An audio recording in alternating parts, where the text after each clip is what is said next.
Hi guys! So we will take a break from our usual unboxing videos. This time, we will have a set review video. Since Modern Horizon 2 is already has a full spoiler of the cards, we will review it in a collector's perspective.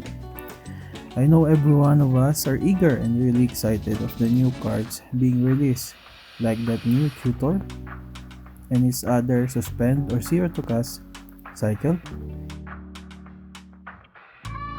a new sword for your sword collections, a new magos, and so on. But this 3-part video will not focus on the usual new cards. Instead, we are focusing at the 3 types that some of us are collecting. So if you came here to this video to see a review on what good cards to be included in your modern decks, then I'm sorry to disappoint you. But if you came here expecting some blabber about what this set will give us for our collections, and if you are also thinking of starting a new kind of collection, then ladies and gentlemen, do enjoy this little show. So if you are a follower of my channel, you already knew that I love collecting Planeswalker. That's why this first video will focus on the new Planeswalker that we will be getting in Modern Horizon 2. So here we are seeing the first Planeswalker that Modern Horizon 2 has given us. So it's Dakon Blackblade. So we already saw Dakon Blackblade way back from, I think, Legends, but in that time he's still a legendary creature card, and now he is given a Planeswalker card. So accordingly, Dakon Blackblade is an ancient Planeswalker, so he was forced into service of Geodrome Nihada, which we will talk about after this one. So Dakon is also referred as the Shadow Slayer and Dakon the Avenger.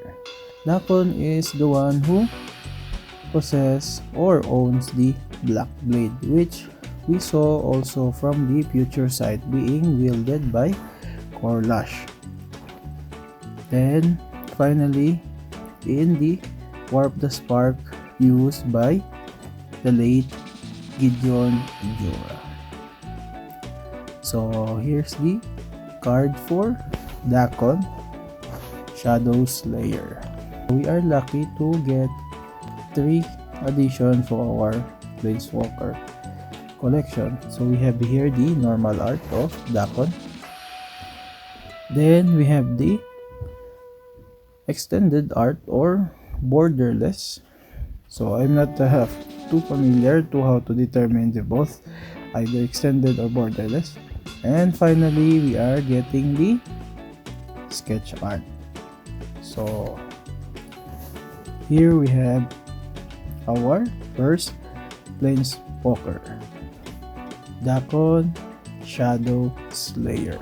So Dakon Shadow Slayer is a 3 to cast, 0 loyalty counter Planeswalker. So it can be paid with one set of Esper colors, so 1 white, 1 blue, and 1 black.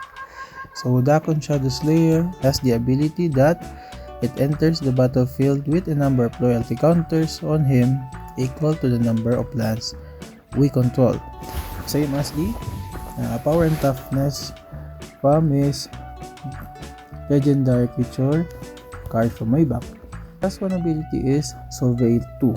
Surveil says here that we look at the top number of cards of our library equal to the Surveil number. So for example, this one is Surveil 2. So we look at the top 2 cards of our library, then we put any number of them into our graveyard, and the rest on top of our library in any order.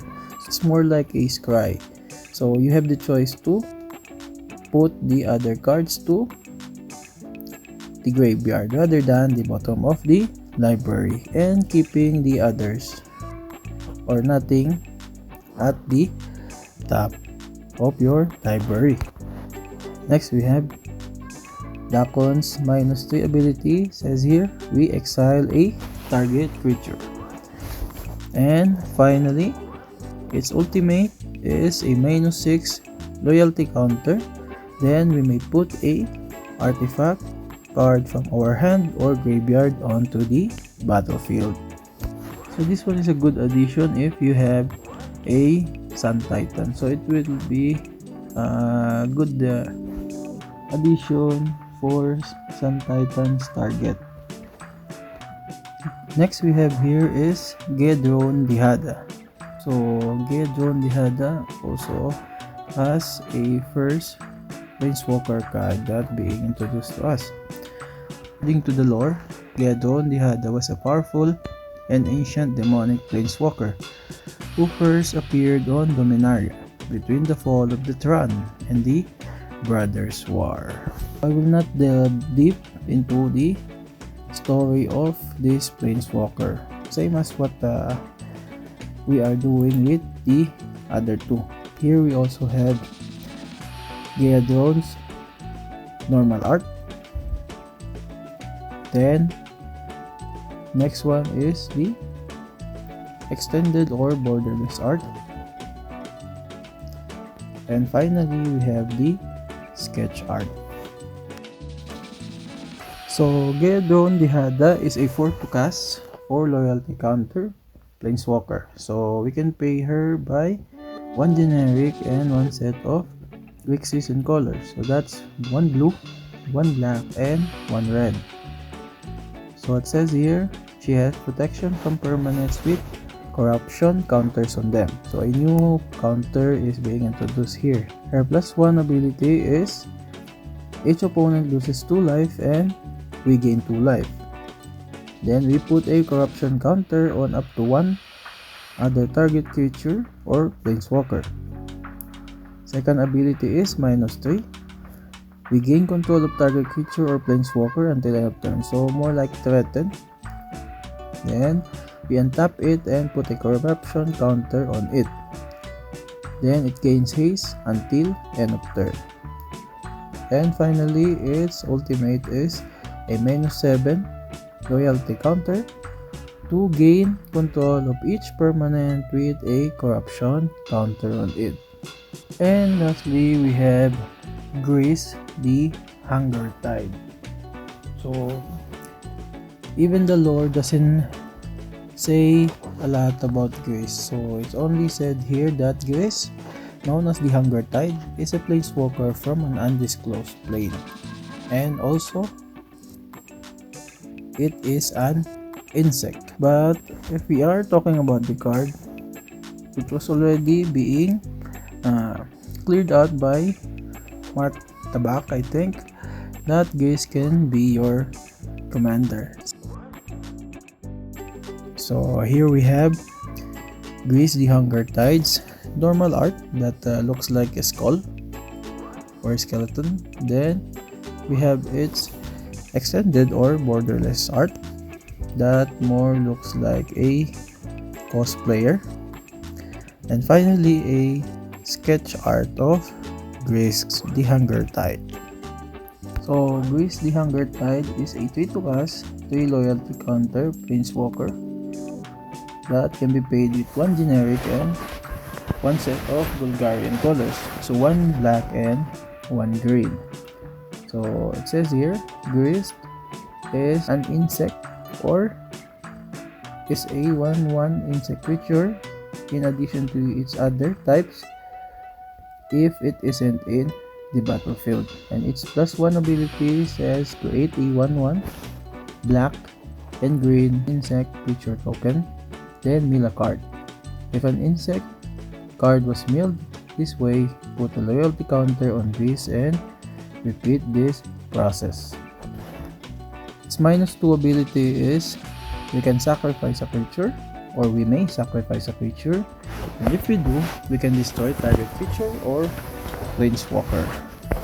And finally, its -5 ability or ultimate is each opponent loses life equal to the number of creature cards in our graveyard.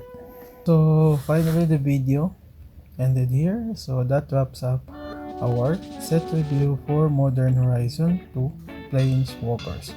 So we are getting a total of 9 new Planeswalker arts. So if you are to include the 3 sketch art of each Planeswalker. So for those like me who are collecting Planeswalkers, this will be a good addition to our collection. So hopefully you enjoyed the video and do join me again next week. So by next week we will be reviewing again the same Modern Horizon 2, but this will be the part 2 of the Modern Horizon set review video, and it will feature the different new and reprinted legendary creatures and legendary cards. So hopefully you enjoyed the video and join me again next week.